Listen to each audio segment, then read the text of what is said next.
আচ্ছা, একবার ভাবুন তো, মধ্যপ্রাচ্যের আকাশে আজ রাতে কোনো তারা নেই, আছে শুধু মিসাইলের বিধ্বংসী আলো। ইরান আর ইসরায়েলের এই সংঘাত, এটা কি শুধু দুটো দেশের লড়াই, নাকি এর শেকড় লুকিয়ে আছে সেই ১৪০০ বছর আগের এক রোমারহর্ষক ভবিষ্যৎবাণীতে? বলা হয়েছে দাজ্জালের সবচেয়ে বড় যে বাহিনী, সেটা আসবে ইরানেরই একটা শহর থেকে। আজকের খবরের কাগজের শিরোনামগুলো কি তবে বহু শতাব্দী আগে লেখা এক বিরাট কাহিনীর এক একটা অধ্যায়? এই প্রশ্নটা নিয়েই কিন্তু আমাদের আজকের এই বিশ্লেষণ, আর এটা বর্তমান সংঘাতকে একদম নতুন একটা দৃষ্টিকোণ থেকে দেখতে সাহায্য করবে।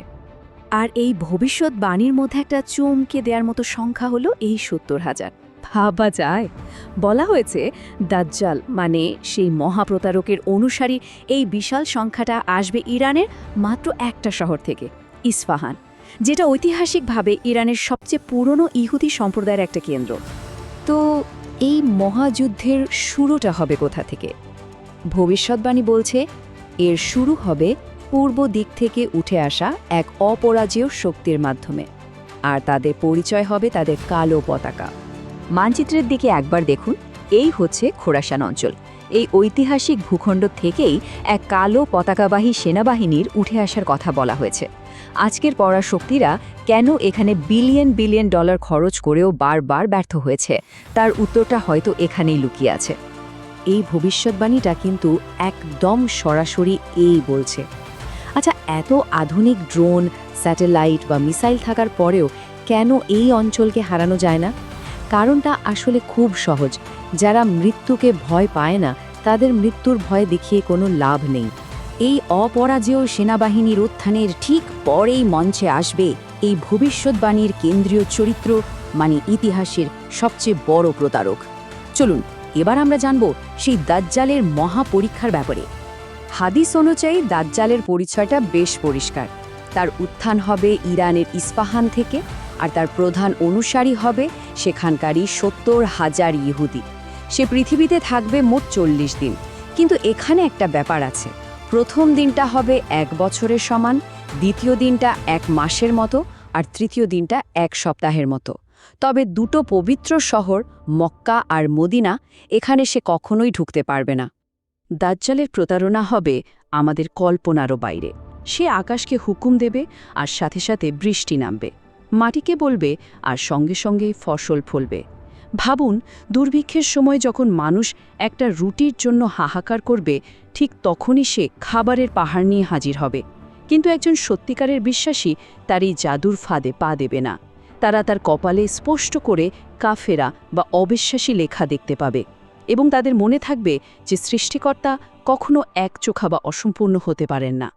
দাজ্জালের এই উত্থান কিন্তু কোনো চ্যালেঞ্জ ছাড়াই হবে না। এর শেষ হবে মানব ইতিহাসের সবচেয়ে ভয়ঙ্কর এক মহাযুদ্ধে, যার নাম দেওয়া হয়েছে মালহামাতুল কুবরা।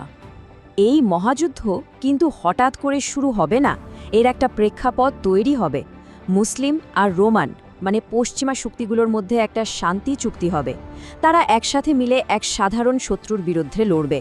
কিন্তু বিজয়ের ঠিক পরপরই এক রোমান সৈন্য ক্রুশ তুলে ধরে বিশ্বাসঘাতকতা করবে, আর একজন মুসলিম যুবক সেটা সহ্য করতে না পেরে ভেঙে ফেলবে।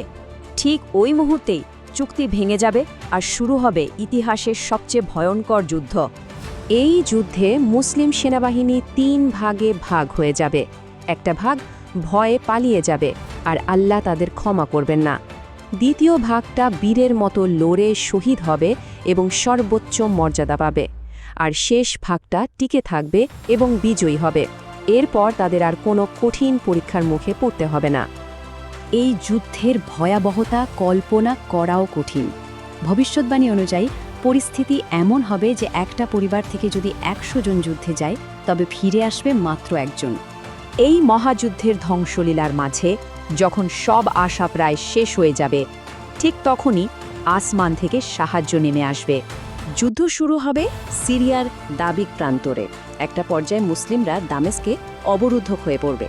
ঠিক সেই মুহূর্তে ফজরের নামাজের সময় দামেস্কের সাদা মিনারে ঈসা আলে অবতরণ করবেন। এরপর তিনি দাজ্জালের মুখোমুখি হবেন এবং তাকে ফিলিস্তিনের লুজ শহরের গেটে চূড়ান্তভাবে পরাজিত করবেন। দাজ্জালের সমস্ত ক্ষমতা, তার সব অলৌকিক ভেলকিবাজি, ঈসা আলাইহিসসালামের সামনে এসে মুহূর্তে শেষ হয়ে যাবে।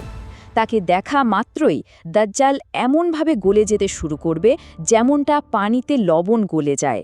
এটাই তার চূড়ান্ত দুর্বলতাকে প্রকাশ করে।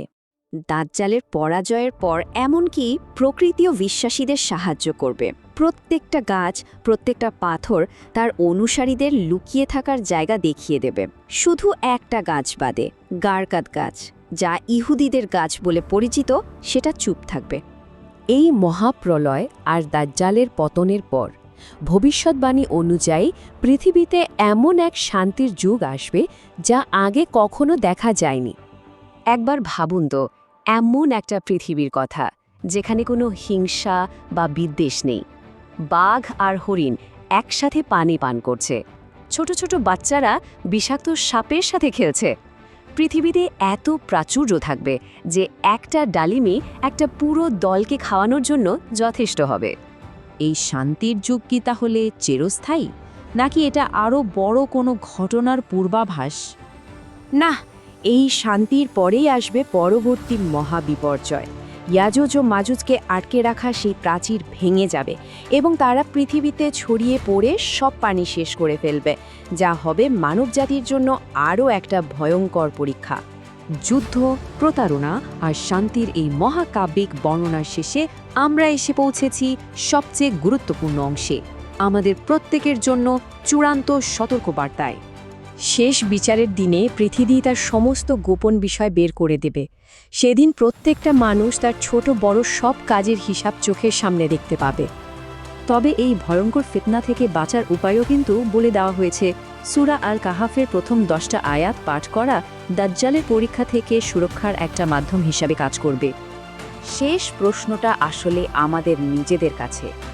আজকের এই সংঘাতগুলো যদি সত্যি সেই মহাপ্রলয়েরই সংকেত হয়, তাহলে সেই কঠিন সময়ের জন্য আমাদের ঈমান কি প্রস্তুত? সময় থাকতে ঈমানকে মজবুত করার এটাই হয়তো শেষ সুযোগ।